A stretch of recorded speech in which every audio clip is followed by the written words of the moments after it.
Welcome to the Old Capital Real Estate Investing Podcast with Michael Becker and Paul Peebles. During this program, you will hear interviews with real-life successful investors who will share their stories and provide useful advice on how to acquire, finance, and operate apartment complexes. Now, here they are, Michael Becker and Paul Peebles. Welcome to the Old Capital Real Estate Investing Podcast. I'm your host, Paul Peebles, National Underwriter for Old Capital. And joining me today, as always, Michael Becker. Hey, Paul. Michael also with Old Capital, and also James Eng. Hey, Paul. James, also with Old Capital, is an underwriter too. So in the podcast, we have Mr. FHA. Mr. FHA in the multifamily side. We're going to go talk a little bit about some of the different ways apartment buildings get financed. As we talk about in a lot of podcasts, we talk about Fannie Mae loans, we talk about Freddie Mac loans, sometimes we talk about CMBS, commercial mortgage-backed security loans, balance sheet loans, insurance loans. But today we're going to go a little bit more detail on an FHA loan, FHA or a HUD loan, and we're going to kind of talk to Mr. FHA, Sam, about what's the difference between an FHA loan and a Fannie Mae loan, or what's the difference between a HUD loan, and what are the differences on financing for permanent apartment transactions. So today we're going to learn a little bit about permanent financing with FHA. So Sam, how are you? I'm fine, Paul. Thanks for having me. I've known Sam for a while here. Sam has closed over $2 billion in apartment loans. Is that right? Yeah. So you've done it for how many years, Sam? 25. 25 years. So you're a long-term multifamily underwriter. So let's kind of kick it off. James, I'm going to let you take the floor. Sure. Sam, most of our listeners are familiar with Fannie Mae loan terms, non-recourse, 75 to 80% loan to value, 10-year loan term, 30-year AM, fixed rate, and maybe with a yield maintenance. So can you walk us through some of the main differences in loan terms on an FHA loan? Sure, I'd be happy to. Most of the time, when you're doing a Fannie Mae loan, you're looking at, say, a 25, 30-year AM with typically a 10-year term. Under the FHA or the HUD programs, all of their programs are long-term, fixed-rate, full amortizing loans. So in the case of a refinance or an acquisition loan, the term of that would be a maximum of 35 years or a term not to exceed 75% of the remaining economic life of the project, as determined by the appraiser. Unlike Fannie Mae, which actually has a yield maintenance provision for prepayment, the FHA programs actually have a true prepayment penalty structure. And in the marketplace today, the structure of choice would be what we call a 0-10-1, which means that the loan can be prepaid immediately after closing, and during the first year of the loan, it can be prepaid with the 10% prepayment penalty, which declines 1% annually thereafter until at the end of the 10th year it can be prepaid at par. Like Fannie Mae, the FHA loans are totally non-recourse, of course, with the exception of fraud or environmental carve-outs. And even on the new construction loan programs that they do have, it is non-recourse during the construction period and the permanent period. Paul, you'd mentioned earlier about what are some of the differences. And unlike Fannie, the FHA program not only has a specific program for refinance or acquisition, which is referred to as the 223F program, they also have a new construction program, and that's referred to as the 221D4. And under that particular program, a borrower can obtain financing for either the new construction of a property or for the acquisition and substantial rehabilitation of an existing property. And under that particular program, you would have a term of the loan of 40 years, again, fully amortizing. And if you have a new construction loan, which typically is going to be running between 16 and 20 months, your loan is locked for both the construction loan as well as the permanent loan at the closing of the construction loan. And when construction is complete, the borrower goes through cost certification and it converts over to a permanent loan. So when you're looking at these transactions, Fannie Mae sometimes will have the property's got to qualify, right? So it has to be stabilized, 90% occupied for, let's say, the last 90 days. There can't be that much deferred maintenance. Are there any qualifications on the property and the borrower on the FHA side? Yes. Normally, what HUD likes to see in the way of liquidity and net worth on a borrower is a net worth approximately equal to the loan amount and liquidity equal to approximately 6 months of debt service on the mortgage itself. Now, those are guidelines. They're not written in stone. Obviously, if you have a borrower that does a very, very large loan, they may not have that kind of net worth. So HUD's really looking more at the liquidity of the investor group behind that. So tell me a little bit about what the difference is between FHA and HUD. I've kind of heard these are like interconnected terms, but they really are different. Actually, I use the term interchangeably. You know, you have the U.S. Department of Housing and Urban Development, and under that you have the Federal Housing Administration. We just typically refer to it as HUD. Okay. In terms of percentage of loans out there on the multifamily side, you know, FHA has X amount of dollars, and Fannie Mae has X amount of dollars, and Freddie Mac has X amount of dollars. Any idea how big the space is that FHA plays in terms of a percentage? I don't have the numbers in front of me, and I might be off on this, but I seem to recall that they were probably around $13 billion last year in their production. But again, I'm sorry, I don't have those actual numbers in front of me. No problem. So that was HUD. So I think Fannie and Freddie, they're looking at 30 to 40 billion per year, I think the past couple of years in terms of size. So that'll give you a good gauge. Any idea on the breakdown between 221D4 and just the acquisition refinance? Or what about in your book? In our particular book of business that we're seeing right now, we are probably looking at a breakdown of about 60% new construction loans and about 40% refis or acquisition loans. Probably one of the most challenging things when you talk to a borrower about HUD, one of the most common misconceptions is that HUD only deals with Section 8 and low-income housing projects, and that's nothing could be further from the truth. That is one aspect of their program, but they also insure very, very high-end market rate transactions. If you take a look at a lot of the urban redevelopment going on in some of your major cities right now, I think you'll find that a significant number of those new projects are HUD insured. So can you go through let's maybe it seems like there's two big buckets, the 221D4 and then the 223F. Is that correct? Yes. So maybe walk us through why a borrower would choose, let's say on a acquisition refinance, to go with the 223F over like a Fannie or Freddie loan. I think primarily two reasons. One would be the rate that we're being able to achieve right now on a 223F loan. We're looking at a note rate of approximately 3.5%. And if it is a market rate transaction, then the annual MIP would be 65 basis points. Recently, HUD has come out with some new MIP pricing guidelines that are applicable to what is called green buildings. So if a project can qualify for the green designation, then that would actually drop that MIP down to 25 basis points annually. So talk a little bit about that, because we have an interest rate and then we have the MIP. And so the MIP stands for mortgage insurance premium, and that's what FHA has. Now that is not, you don't add those two numbers together. It's not the 3% plus the 0.6%. It's the 3.5% or so, and then we multiply the loan amount by the 0.6%.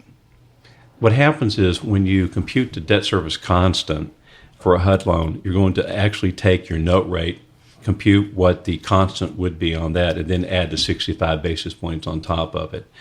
If you just took the note rate plus the MIP, you're going to be pretty close. Pretty close? Okay. Yeah, pretty close, but it's not going to be exactly precise.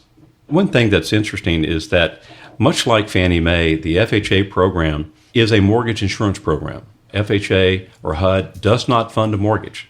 A borrower would have to go into HUD through a licensed FHA multifamily lender, and then if their application is approved by HUD, HUD will actually issue a firm commitment for mortgage insurance to that lender to guarantee that loan against default. And then the lender in turn will fund that loan for the borrower. Okay, can you talk about maybe some of the, let's say, timing on getting, let's say, that refinance approved? Maybe take us through the process of getting that deal approved for us. You know, if there is one of the downsides to the HUD financing business is one of timeliness. Oftentimes we'll have borrowers come into us that they have a purchase contract and it has to close in 60 days. Typically on a 223F acquisition loan, it's really realistically about a 4 to 5 month process going start to finish. So under that scenario, you're going to have to either have a seller that's willing to stand still for a little longer than normal, or have an opportunity to bridge that loan into HUD. Do you guys offer a bridge product? Because for do an acquisition loan, I could imagine in this environment, most sellers would stand still for 5 or 6 months. Why a potential buyer would get an acquisition loan through FHA. So do you guys have a bridge product that you can kind of bridge the gap to? We do. The normal terms under the program that we have, typically it's a 24-month interest only, maximum 80% loan to value. There is recourse on that loan during that time frame. Normally it is a spread above LIBOR. During that term. But what it would enable a borrower to do, especially in the case of a non-performing or a subpar performing asset, would be to acquire that asset, get it restabilized, repositioned in the marketplace, get the NOI up and the net worth and the value up, and then go into HUD and take advantage of the higher value. When you get a bridge loan, it's not a guarantee that FHA is going to approve that loan on the backside. That is correct. So you could be in a position where you got an approval on the bridge loan, and for some reason that, whether it's occupancy, it's falling apart, or another reason that loan is not approved, and now you're just sitting out there with a recourse bridge loan. That's correct. Okay, so that is an issue that could come up, not likely, but it could come up because you guys visit with HUD before these loans even come in. You kind of have a conference and you guys talk a little bit about the transaction. You also have to kind of figure out whether this is a transaction that HUD wants to do right from the beginning. Do they do a market survey on that property? Normally what would happen, if we just looked at a transaction at the very onset, potential borrower calls and says, we have a property that we would like to acquire. And let's assume that it's a fully stabilized, nice property, and they just would like to acquire it, not do much in the way of deferred maintenance and that sort of thing. What we would end up doing is we would reach out to the HUD production staff and just discuss the transaction in a very abbreviated fashion with them, and then proceed on the application process. Now, under the 223F program, the process is actually more of a true one-step process. What we're going to do, we're going to have that preliminary call with HUD, and then if we get a sense from HUD that that's something that they're willing to entertain, then we would proceed with engaging a appraisal, phase 1 environmental, and a PCNA report. And a property condition assessment report? Property condition assessment report, I'm sorry. That's okay. And then what we would do is assemble all the mortgage credit information on the borrowers. Then as a MAP lender, we underwrite the loan. What is a MAP lender? What is that? I'm sorry. MAP is an acronym for Multifamily Accelerated Processing, and is a designation to FHA multifamily lenders who've demonstrated that they have sufficient capital and sufficient underwriting expertise in order to underwrite those loans on HUD's behalf. You guys are experts. Essentially. Yeah. So what would happen is we complete our underwriting, we submit that application to HUD, and then HUD actually, what they do is they review our underwriting, and they agree with it or they disagree with it. And if they agree with it, then they reserve the sole right to approve the issuance of the firm commitment for mortgage insurance. And that is really one difference between the HUD process and the Fannie Mae process. Whereas, as you know, the DUS lender has the authority to underwrite and commit that loan on Fannie Mae's behalf. Again, we're underwriting to HUD guidelines. They're reviewing our underwriting, and they want to just make sure that we've done everything properly. Once we get the firm commitment, at that point we can rate lock the loan. In other words, we would establish the rate on that mortgage note and set it up for closing in about 30 days. So I guess most of the time third parties take about 2 to 3 weeks to come in, and then you guys underwrite the transaction. What else is building into that time frame of 4 to 6 months to get the transaction approved? Well, we're finding right now, because of the holidays and because of volume, that in order to get the reports in from providers in a HUD compliant format, it's typically taking about 3 to 4 weeks. It's going to take about 30 days to realistically assemble all of the underwriting materials from the borrower, and then we will do our underwriting, we will submit it to HUD, and HUD will clock it in, and their turnaround time has typically been about 45 days to review it. And so once they do their review, we get our commitment. We, in turn, would issue a lender commitment to the borrower on the same terms and conditions that HUD gave us our commitment. And they and their attorneys would review it. We'd get it rate locked, and then both sides' counsel would then work on the closing documents, and that typically takes about 30 days. So by the time you go from start to finish, it's realistically about a 5-month process. Okay. All right. So, I mean, Fannie and Freddie are still, pretty aggressive on acquisitions and refinances, as you know, but on the construction side, the market has shifted significantly in terms of banks' willingness to lend on new construction deals. So maybe tell us about the 221D4 process and some of the differences that you're seeing in the market today. Okay. What was interesting is during the height of the housing crisis, FHA became the lender of choice in the new construction world. And the great aspects about that program is, again, it's a fixed rate, fully amortizing loan. You got a construction and permanent loan components rolled into one, non-recourse during construction and permanent loan. And it is also fully assumable, and there's no assumption fees. I have found that with my particular client base that is comprised pretty significantly of smaller family-owned operators, it becomes a very nice estate planning tool for estate succession going down to the next level of heirs, because it's non-recourse and, again, fully assumable. We are finding, again, as you mentioned, that the banks are now starting to turn off the spigots somewhat on new construction lending, and so we're seeing more interest in the HUD program. If you take a look at, again, our mix of business that we're doing on the new construction side, it's probably 50% market rate transactions and about 50% affordable, which is derived from the low-income housing tax credit. We found that doing a D4 new construction loan in conjunction with an allocation of tax credits is a very efficient execution. Really, one of the very interesting things that I think makes the program very attractive to a borrower is in the event that the borrower either owns the land outright that they want to build a project on, or they have a partner that owns that land, they can actually contribute that land at fair market value into the deal. And if you have a very low basis or no debt on that property, that can be a very significant source of equity for that project. And unlike a lot of bank lending activities, the D4 program is not a loan-to-value program. It's actually a loan-to-cost. And on a market rate transaction, the maximum mortgage that we can get from HUD would be 85% of cost. And that includes all your hard costs, all your soft costs, your financing fees, your architectural fees, as well as land value. So if you add all those up, the resulting number is what we call the total estimated replacement cost of the project. HUD takes 85% of that, and as long as you have a 1.176 debt service coverage, that becomes your maximum mortgage. So when developers are looking at whether or not to use a 221D4 or go to a local bank to get maybe a 65, 70% recourse loan, are there any guidelines or certain areas that the property needs to be in?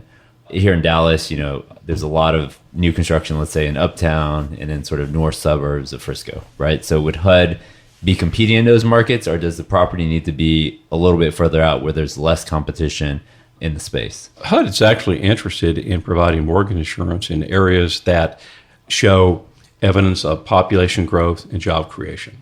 They're certainly not afraid of going into an area where you have a large concentration of conventionally financed apartment projects, provided that we have a market study that shows that there's sufficient income qualified demand for those units. But also, too, is that if there's another FHA loan that's in and around that area, they would want to make sure that FHA loan is also performing, too, because if it's not, they may... That is correct. They are precluded from competing against themselves and putting a new project in an area that could adversely impact another project that's in lease-up, let's say, or that has been recently constructed. Are there any size? I mean, some of our borrowers might have, 100 units, and then they have a piece of land, maybe a couple acres next to it, and they want to put up anywhere from 25 to 50 units. Is there a size restriction on the new loans, or can you do something that small? Oh, you can actually do something that small. What I've normally found in my career is that if your FHA loan is less than about $3 million, you're probably better off recommending to a borrower that they go to a local bank for their construction financing, just because of the time involved, the cost involved in doing the HUD financing, especially a D4, which is about a 12-month process, by the way. It can become pretty expensive on an incremental basis if it gets too small. Right. And then, in terms of qualifying, a lot of times people might own multifamily, but they haven't developed. And so a lot of people, let's say in 2010 and 11, who wanted to become a new developer and saw the opportunity, how do you get qualified as a developer into that program for 221D4? Well, what HUD likes to see in that situation is an individual that may have some non-HUD multifamily development experience or ownership experience, but who will surround themselves with a very strong HUD experienced team. And that would include the general contractor, their architect, and their management company. Under that particular scenario that you just described, HUD would, I think, almost require that the developer bring in all three of those players that do have significant HUD experience in their respective areas. There's certain like design aspects that HUD requires on their buildings that a normal conventional lender would not. No. Everything's pretty typical. One of the things I've heard is kind of feedback from people that have had HUD loans in the past versus say like a normal bank or a Fannie Mae loan. When you own a Fannie Mae loan, you're free to do distributions whenever you want, so long as your loan's not in default. Are there any sort of restrictive covenants that are unique to the HUD loan that don't necessarily exist on a Fannie Mae or conventional bank loan? That's a very good question. Yes, there are. Under the HUD programs, you can distribute your excess cash semi-annually. And what happens is that the borrower would work with their accountants, their auditors, to complete the HUD required forms for that requested distribution, submit it for HUD approval, and once HUD approval is obtained, they can take that money out of the project. And what are the basic requirements that HUD wants to see before they allow you to do a free cash distribution? Basically, is your mortgage current, and are all your escrows funded, and have you not gotten into trouble from an asset management perspective with HUD? But they also want to make sure that you have audited financials. That's actually a requirement. Yeah, so that's a requirement where Fannie Mae is not going to require, even a bank lender is not going to require audited financials, paying for an audit. So you have to have an audit annually or semi-annually? It's an annual audit. Okay. And it has to be submitted within a certain period after the end of your fiscal year, or you begin to run afoul with the asset management folks. Yeah, another thing is these are permanent loans. So these are not 10 or 12 year term loans with 30-year amortization. These are permanent loans. So think about buying a car, so to speak. Replacement reserves are not $300 or $350 a door. We kind of underwrite these deals up to $1,000 a door in replacement reserves, just because over a period of time that we have to replace doors on year 17, replace windows on year 18, roofs on years 20. So this is greater than the 12 years typically on a Fannie Mae transaction. So your replacement reserves can be larger than $350 or $400 a door. Could be. It really depends upon the age and condition of the property. Yeah, so if it's a newer property, it's not that big of a deal. But if it's an older property that we're refinancing, so to speak, it could be pretty significant. It would all depend upon the results of the property condition needs assessment, the Right. PCNA report. The engineer's report. And what we typically try to do under those scenarios is it's a balancing equation. We try to minimize the amount of the annual deposit requirement, but that has to be offset by an upfront deposit from the borrower. Talk a little bit about fees on something like this. Talk a little bit about, say, the D4 transaction. What can somebody expect to pay up front? And make that a comparison to, say, a typical bank transaction. So when you're talking to people. Okay. Normally, the lender is going to charge a typical fee range of between 1% to 2% for their FHA processing fee. And the ultimate amount is dependent upon, obviously, the size of the transaction, relationship with your borrower, et cetera. And then on top of that, you would owe HUD their application fee, which is $3 per thousand, the mortgage requested. You would have a FHA inspection fee, and that's half a point of the loan amount. And then what happens is the construction period interest is capitalized into the mortgage amount, as is the MIP. So let's say, for example, if you had a construction period of 14 months, we would actually capitalize 2 years of MIP, and at closing, we'd pay HUD half of that. And then, of course, you would have your ancillary fees like lender legal, your third-party reports, et cetera. But these were all eligible mortgage costs. So the borrower's out of pocket for, I think, some of these costs before we actually close the loan, but at closing, they get reimbursed for them. So when you're going, this is maybe just going back to sort of structure. So if it's fully amortizing, let's say 30 years, 30-year amortization, fully amortizing. After the step down from 10 to 1, so year 11, is it just 1% after that? No, it can be prepaid at par. At par? No prepayment penalty. And typically, to get the best rates for HUD on this type of a program, it's a 10-year step-down prepayment penalty, with the first 2 years being a lockout. So you can't do anything for the first 2 years typically, and then it's 8.7654, a percentage of the loan amount on the step-down prepayment penalty. Correct? That was correct up until about a year ago. And what is it now? And right now, it's what we call a 0-10 to 1. So it can be prepaid immediately, and in the first year, you have a 10% prepayment penalty, declining 1% annually thereafter. The old 2-year lockout was a very prevalent structure, but due to the interest rate volatility over the last year or so, it seems like the investor community is asking for a little bit higher prepayment penalty up front, but they'll let you pay it off sooner. And then, but you cannot come back and get like a supplemental on the loan, like a Fannie Mae loan. That is correct. So if you own it and you sell it, someone assumes it. They just assume that there's no additional financing available either through FHA or through another source. So you're just only allowed that first mortgage. Is that correct? Yes. Okay, got it. And so the difference between the purchase price and the loan amount outstanding would just have to be check written by the new buyer. And speaking of buyers and structures, a lot of the groups that we do business with are apartment syndicators. So they'll go out and there'll be a sponsor that kind of fronts the deal. And then he'll go out and raise equity from friends and family or their networks. Is that an issue with HUD? Is there a certain level of minimum ownership requirement that you require the KPs, the warm body carve-out guarantors to sign to have in the deal? There's actually two key principles in a HUD transaction. There is what is called the development principle, and that's the individual making responsibility for the day-to-day decisions on the actual development and construction of the project. And then we also have what's called the financial key principle, and that is the individual who is putting up the lion's share of the money of the equity for the project. We've not had any issues with HUD at all coming in with syndicated transactions, but we will have to have one designated person who is the financial key principal. And if they only own 5 or less than, say, 10% of the deal, that's not a problem as far as owning a minority piece of the equity, as long as they're willing to sign the carve-outs? That's right. Okay. Is there a maximum number of key principles you can have into a transaction? I've not seen that. And then also too, is that if there's rehab on the property, let's say that you're refinancing and you want to do some rehab to the property, you can get money for the rehab of the property. Correct. Let's just take the example of, we have a developer that wants to acquire a property that does need what we're going to call just deferred maintenance, some repair items. Mm-hmm. Okay. Under that scenario, we get the PCNA report, and they will determine the amount of repairs that have to be made, and that can actually be rolled into the total mortgage on the transaction.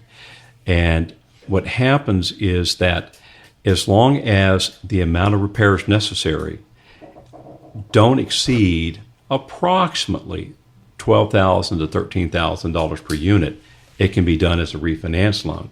Once it exceeds that amount, or if two major building components of the project are being replaced, 50% or more of two major building components are being replaced, then HUD would define that as a sub-rehab loan. And it would have to be done, rather than a 223F acquisition, it would be a 221D4 acquisition sub-rehab. So it would really go at that point from a 5-month type of processing over to the 12-month processing.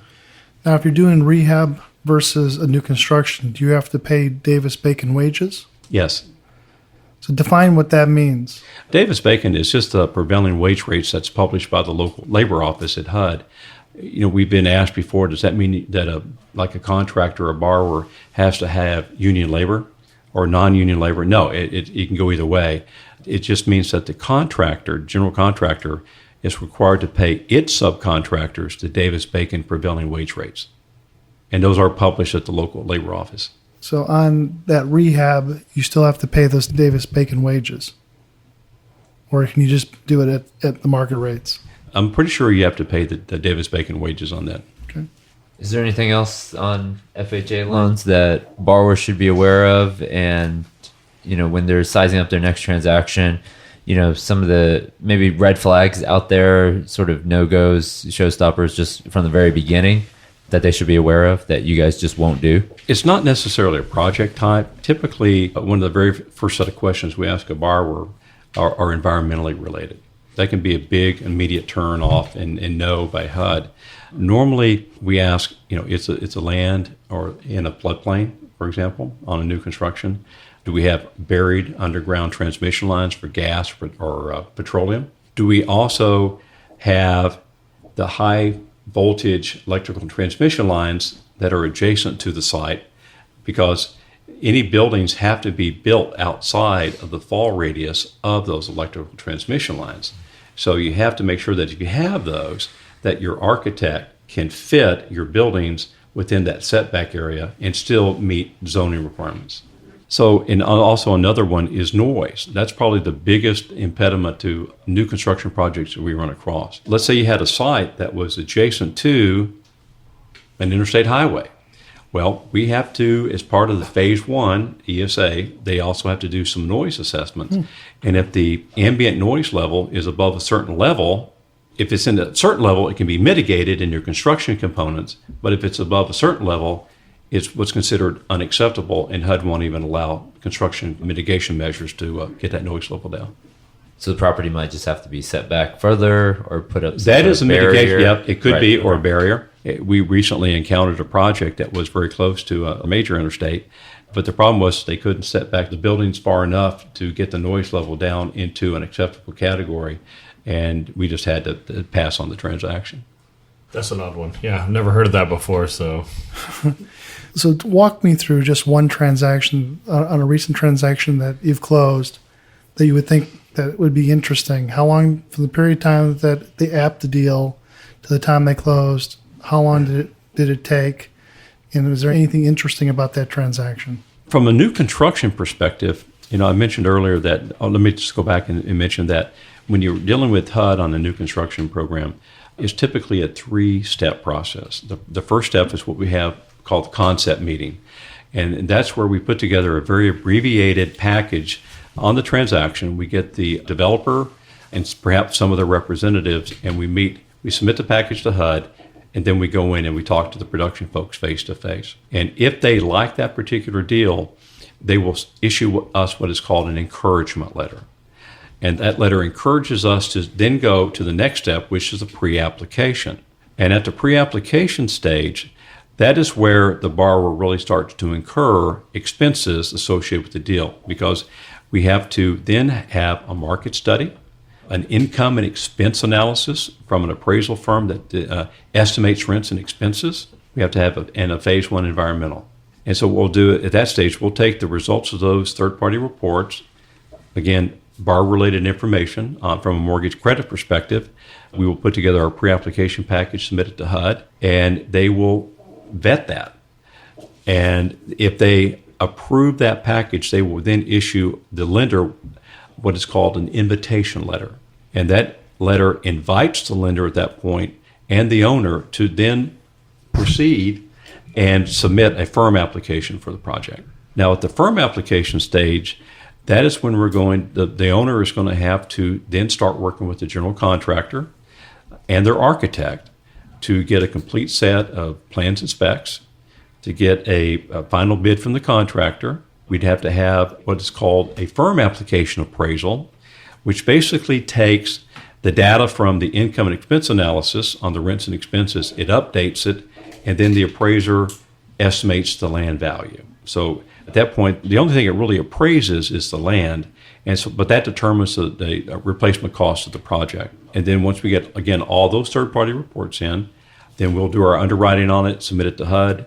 They will do their review, and they will then issue, hopefully, a firm commitment. What we have found is that HUD does a very large amount of underwriting at the pre-application stage. And so by the time they issue us an invitation letter, as long as we can then submit a firm application that pretty much mirrors what was invited, the likelihood of being declined for some reason is very remote. The invitation letter is not a guarantee that they are going to approve the loan, but again, the chances of us getting that firm commitment is very high at that point. And again, timing on something like that so you got an approval, and you typically are taking right now 18 to 24 months of construction, and then it modifies over to a permanent loan, or do you have to refinance out? What happens after that FHA piece of the construction? Good question. Once we get the firm commitment, and for a D4, that's actually a commitment for the insurance of advances during the construction period. So what will happen is we will rate lock that loan. So the rate on affected for the construction period also is the rate effective on the permanent loan. And so we close the construction loan, disperse the funds over every individual draw that comes in, and when the project is complete, the owner and the contractor, they have to provide HUD with an audited cost certification, and then HUD determines what the maximum mortgage is going to be at that point. And at that point, we just go to what we call final endorsement, and it converts over to a permanent loan. So it's really 2 loans in 1 commitment. So it sounds like you got to, do the right dance and steps to get invited to the party. It sounds like. You need to have your ducks in a row. Invitation and everything. Okay. No, that's great. I mean, so this is only for multifamily, 5 units and above. This is not for duplexes or townhomes or anything like that. Or single-family houses. That's correct. But what you can do is you have a number of, say, townhomes, and think of it as a horizontal apartment building on acreage, as an example. Maybe you have 90 or so townhomes. Instead of buying them as individual townhomes, you can do a kind of a blanket loan against all these properties, and you can do an FHA loan on that property. So we've seen that before. But you run it as an apartment. You run it as an apartment You run building. it as an apartment. Okay. Right. And, it's a little bit different, but it can be done. How about mixed use? Any issues with having some offices or retail on the property too? HUD does allow you to have a small amount of commercial/retail under this program. And what happens is that when we underwrite a new construction loan, and for a market rate transaction, the HUD guidelines require that we utilize a 7% vacancy rate for the multifamily rental components. For the commercial component, HUD requires that we use a 20% vacancy rate on that. And if it's a triple net lease, then we get the benefit from the income. But HUD's had some experience with properties where the commercial piece was very, very slow to lease up, but the multifamily side leased up very quickly. Yeah, I've seen that before. Now we talk about how many transactions you have to look at to actually get an application. What are some of the reasons why transactions get turned down on the early phases? We talked about environmental sound and high power lines and things. What other things can turn down transactions? We find out that the borrower is coming out of bankruptcy in the last 12 months. Typically, if it's within the last 5 years, HUD's going to look pretty closely at that. Or it could be a borrower who, for whatever reason, has had some asset management issues on some other properties owned, and HUD just doesn't want to get involved with that borrower anymore. Yeah, I've seen that too. Yeah.